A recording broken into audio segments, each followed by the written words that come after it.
Fatima miracle. The most famous miracle of the 90s. What was prophesied in the miracle of Fatima? In 1960, Virgin Mary strictly ordered the third secret of Fatima to be open to the public. And what happened in 1960? The miracle of Fatima, the world's greatest miracle that was officially recognized as a miracle by the Vatican. Fatima, a small town in Portugal. Lucia, Francisco, Jacinta lived there in 1916, end of World War I.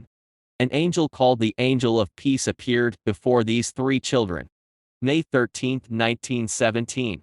Virgin Mary appeared in front of three children. They were told to come to the same place on the 13th of every month. July 13, 1917. In an audience of 5,000 who heard rumors of miracles, three messages were entrusted to three children. The first secret, a vision of hell. Our Lady showed us a great sea of fire which seemed to be under the earth. Plunged in this fire were demons and souls in human form like transparent burning embers, all blackened or burnished bronze, floating about in the conflagration, now raised into the air by the flames that issued from within themselves together with great clouds of smoke, now falling back on every side like sparks in a huge fire without weight or equilibrium, and amid shrieks and groans of pain and despair. The second secret, a statement that World War I would end, along with a prediction of another war. The war is going to end, but if people do not cease offending God, a worse one will break out during the pontificate of Pope Pius XI. When you see a night illumined by an unknown light, know that this is the great sign given you by God that He is about to punish the world for its crimes by means of war, famine, and persecutions of the Church, and of the Holy Father. This message predicted the end of World War I and the beginning of World War II. An aurora phenomenon that stunned all of Europe just before the beginning of World War II. The third secret. Virgin Mary strictly commanded that this third message be made public in 1960. Until then, three children were strictly ordered to keep it a secret. Its contents are called the Fatima Third Secret. It was informed to the Vatican. But even after 1960, the Vatican did not publish it. It was finally released to the public in 2000. What was this third message? By decision of Pope John Paul II.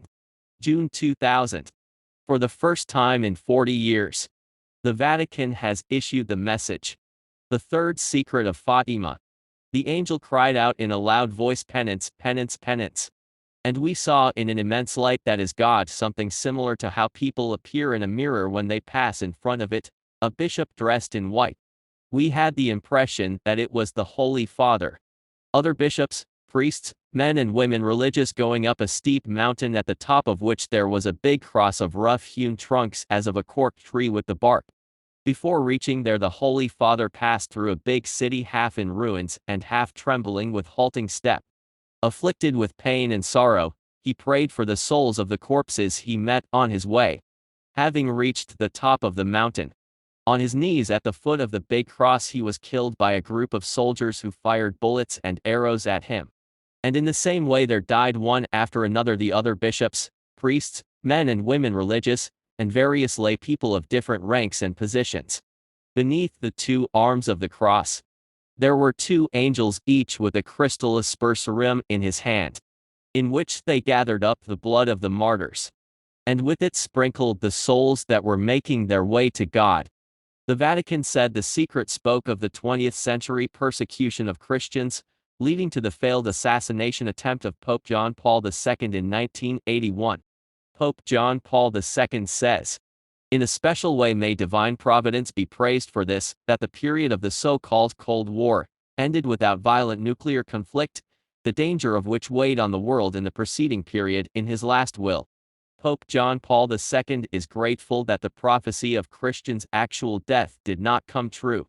He is grateful that the prophecy of death of Holy Father bishops, priests, men and women religious going up to a big cross did not come true. But really, could it be that the prophecy did not come true? The prophecy continues as follows. Beneath the two arms of the cross, there were two angels, each with a crystal aspersorim in his hand, in which they gathered up the blood of the martyrs, and with it sprinkled the souls that were making their way to God. Holy Father, bishops, priests, men and women, religious, various lay people of different ranks and positions going up to a big cross died. Their blood of the martyrs was gathered up, and with it sprinkled the souls that were making their way to God. Apart from Christians led by the Pope, heading to the cross, there are those who are making their way to God.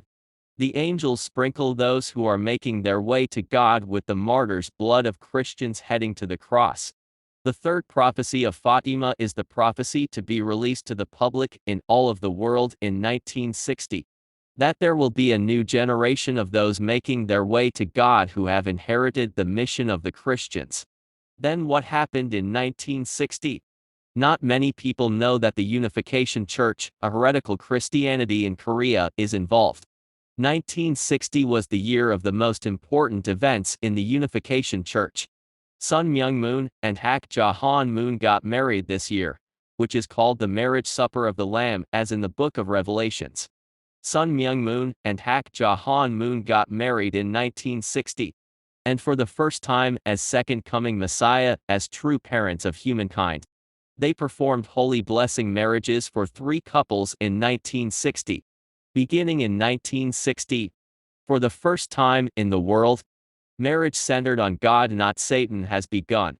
At the same time, it means that the blood and souls of devout Christians who died without meeting the Messiah are poured into the Christians of the second coming, centered on the second coming Christ.